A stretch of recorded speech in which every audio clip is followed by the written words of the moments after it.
Good morning, Charlie. Thank you so much for the update on Investor Talk this morning. It sounds to me like we as shareholders have a lot to look forward to. Can you tell us more about the milestones you're working towards right now? Yes, good to see you, Tracy.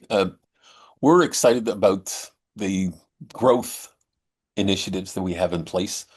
The biggest one being our NOS Tech Service Contract Placement entity, and it's focused in the states at the state level and at the pharmaceutical level, where there's been a little bit of disruption right now with some of the policies that are coming out of Washington, but we're pivoting on some fronts to get into industrial sector and commercial sector in a much bigger way. And we've been surprised at how that pivot has worked out so far for us. So that's good. We're expecting a good, solid fiscal year. This year, we're just a couple of months into our first quarter, and we're up 21% in revenues already. So it's been steady, and growth is still the focus. We're we're in a positive EBITDA position if you take out all the investment that's been thrown at the four growth initiative fronts we've been working on for the last year and a half to 2 years. So we're excited about having actual profit months this fiscal year. So uh, yeah, I'd be smiling more often if I were a shareholder. And for those of you out there who are not shareholders and they're going, who's a nerd? Who's a nerd on site? Can you give us kind of an update? And I'm going to start by hitting one of the key points that really resonated with me, which is that you've been in business for over 30 years and you have over 12,500 small to medium sized clients already. So, how about we start there? Sure. Well, we're in the four sectors. We do have residential, SOHO, SME, and enterprise. Our largest single client is Canadian Tire, and they are still only about 3.45 or 6% of our revenue stream. But we have some other major industrial players that are clients as well. So we do have enterprise offerings.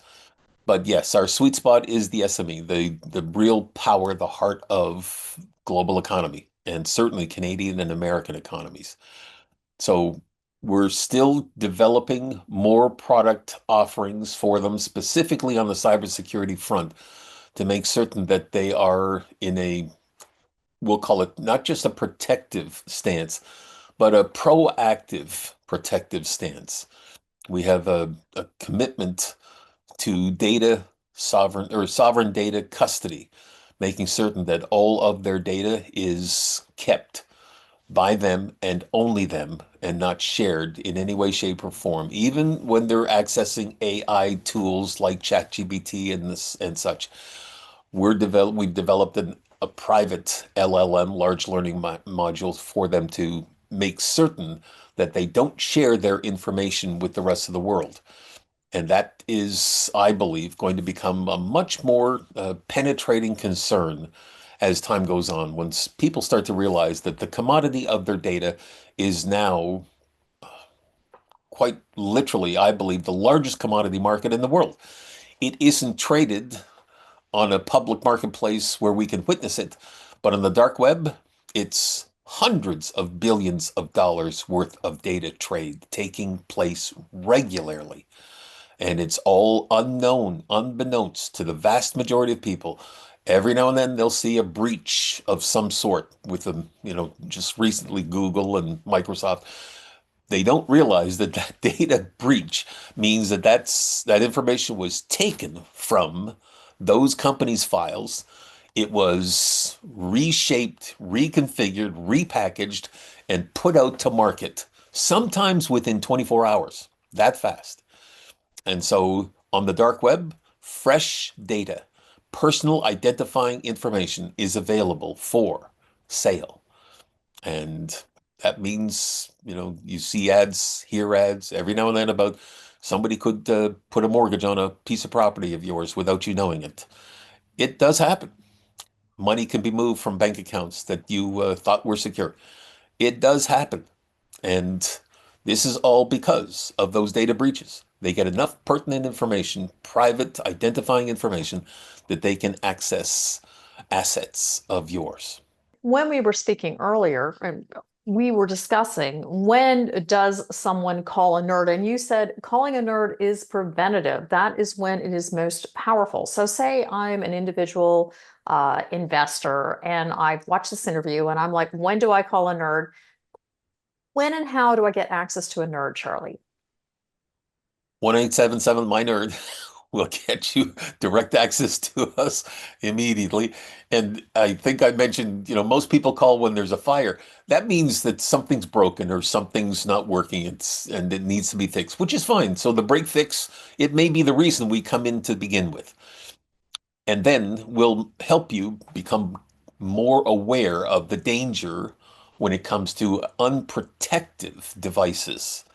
And that's where we want to make the biggest mark going forward, bringing up that awareness so people start to make certain nobody gets my stuff unless I decide to share it with them.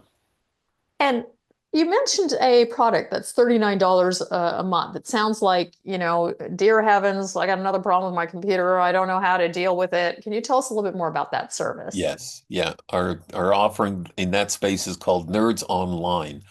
And that literally for $39 a month, you'll be able to phone in to an 800 number and get any kind of answer you're looking for. Like not just, device answers, but how do I do this on Excel? Or how do I create an image on a Word document? Like any question you have whatsoever, those can be answered with this particular service. So it's just it's like a bedside friend. When you're just not sure about something, you can make a quick call and get the process how to, or get assurance that you've done it properly.